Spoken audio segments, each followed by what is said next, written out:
Et je recevrai également Thierry Colombier, chercheur en économie criminelle et journaliste, auteur de Beau Voyou, un sujet sur le grand banditisme.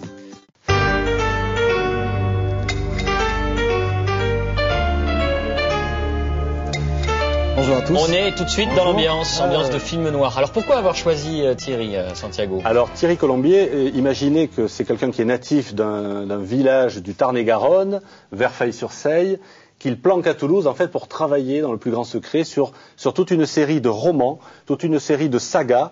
Il a écrit notamment 2 titres en 2 volumes sur Francis le Belge. Vous voyez, c'est paru chez Stock en 2003.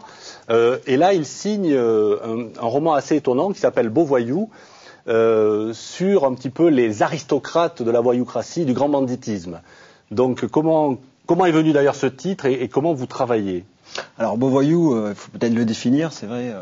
Un beau voyou, c'est un jargon policier, c'est un homme qui est riche, puissant et discret, et qui échappe toujours à la souricière que tendent les policiers. Voilà. Donc c'est un peu une légende. Il y a effectivement Francis le Belge qui est connu pour avoir été un beau voyou. Bon, voilà, ça fait partie un peu de ce qu'on voit.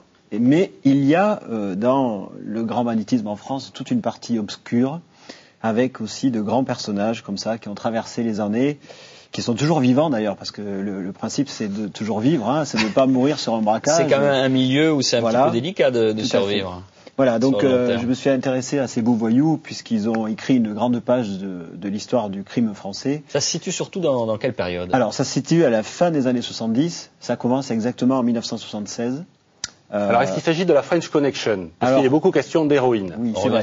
Alors, pour souvenir, la French Connection, c'est cette immense période qui couvre une 50aine d'années, puisque ça commence dans les années 30 et ça se finit à la fin des années 70. Donc c'est Borsalino. Trafic d'héroïne, ce sont les Français qui fabriquent l'héroïne et qui l'exportent aux États-Unis, et les acheteurs c'est la mafia américaine, voire les gangs portoricains.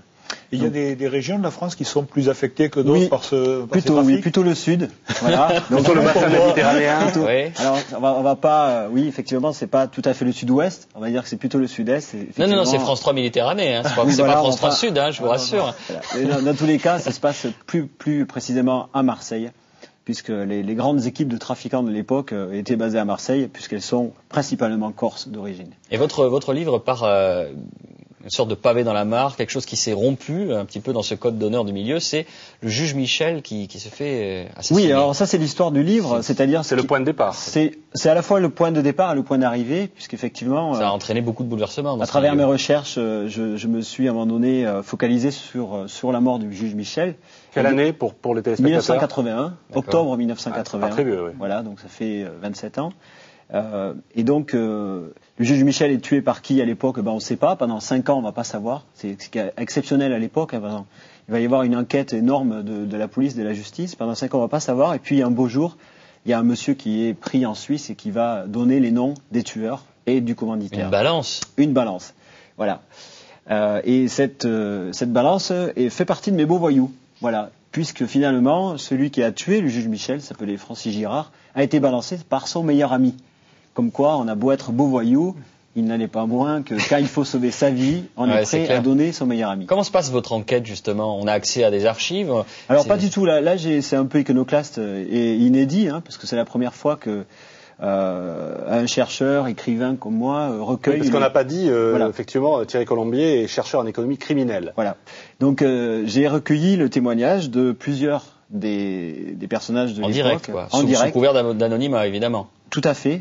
Donc c'est un travail de plusieurs années de recueil d'informations et surtout de témoignages en direct qui m'a permis justement sur la forme de donner une écriture romanesque, puisque j'ai eu droit à de nombreux détails de toutes ces opérations. Alors ça se passe comment? C'est dans les arrière-salles de café un peu mal famées? Oui, ça ressemble beaucoup. On imagine toujours des trucs un peu glauques. Ça ressemble beaucoup à ça, mais en même temps, c'est une vie ordinaire. On va dire que c'est aussi l'occasion de découvrir que ces gens-là, hormis le fait qu'ils soient hors la loi. Au-delà du mythe. Voilà, au-delà du mythe, ils doivent gérer leur petite entreprise. Il faut que cette petite entreprise ne connaisse pas la crise. C'est clair. Alors, et ils peuvent pas se pourvoir en justice s'ils ont des problèmes avec les autres. Non, alors là, justement, il y a tout un processus de justice privée qui se met en branle et effectivement, voilà, donc l'occasion est donnée donc au lecteur de découvrir ce monde-là. Et, oui, vraiment de l'intérieur. Parce que là, en fait, l'intérieur. on suit un personnage que vous qualifiez, bon, Tintin, ce qui n'est pas son vrai nom, qui est un nom un peu de code, et en fait, on le suit dans tous ses trafics, tous ses contacts, Istanbul, enfin, on le voit, il voyage. Comment le beaucoup. milieu va évoluer à partir de ce point de départ. Voilà, à travers Jusqu'à cette sa équipe chute, quelque part. Voilà, Tintin, grosso modo, est le chef d'une équipe de trafiquants. Et ce qui est intéressant d'ailleurs, c'est que au départ, il va réaliser ce trafic à partir de l'argent du casse de Nice, qui va se dérouler en 76, au mois d'août 76, avec Spaggiari. Et on apprend justement que Spaggiari n'a pas du tout été le cerveau, contrairement à ce qu'on croit, du casse de Nice. Il y a des révélations en plus. Et il y a beaucoup de révélations, bien sûr, puisqu'on a un témoignage en direct, c'est normal.